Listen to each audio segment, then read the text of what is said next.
साल था 1971। सर्द हवाएं चल रही थीं और सीमा के उस पार बारूद की गंध तैर रही थी। 3 दिसंबर की रात पाकिस्तान ने अचानक भारत के एयरबेस पर हमला कर दिया।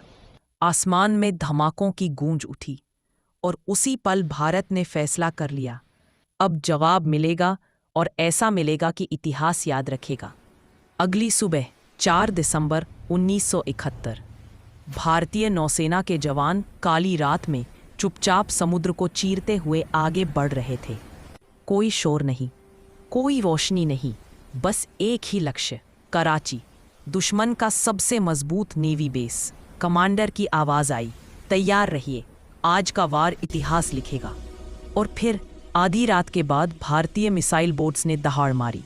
आग की लपटों ने कराची के आसमान को लाल कर दिया। पीएनएस खैबर, पीएनएस मुहाफिज, दोनों पाकिस्तानी युद्धपोत कुछ ही मिनटों में समुद्र की गहराई में समा गए। कराची की तेल रिफाइनरी जलने लगी। समंदर तक से लपटों की गर्मी महसूस हो रही थी।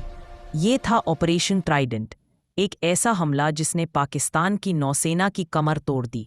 उधर आसमान में भी भारत की जीत लिखी जा रही थी। भारतीय वायुसेना ने पाकिस्तान के ठिकानों पर बिजली की तरह हमला किया।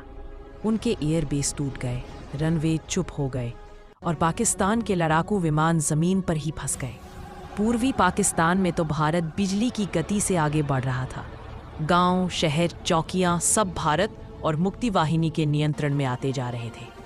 ढाका बस कुछ ही दिनों की दूरी पर था। रात के अंत में पाकिस्तानी नेताओं को पहली बार एहसास हुआ, युद्ध अब उनके हाथ से निकल चुका है। और इसीलिए 4 दिसंबर 1971 सिर्फ एक तारीख नहीं, बल्कि वह दिन है जब भारत ने दुनिया को दिखा दिया, हमला हम पर हो सकता है, पर जवाब हमारा होता है और वो इतिहास में लिखा जाता है।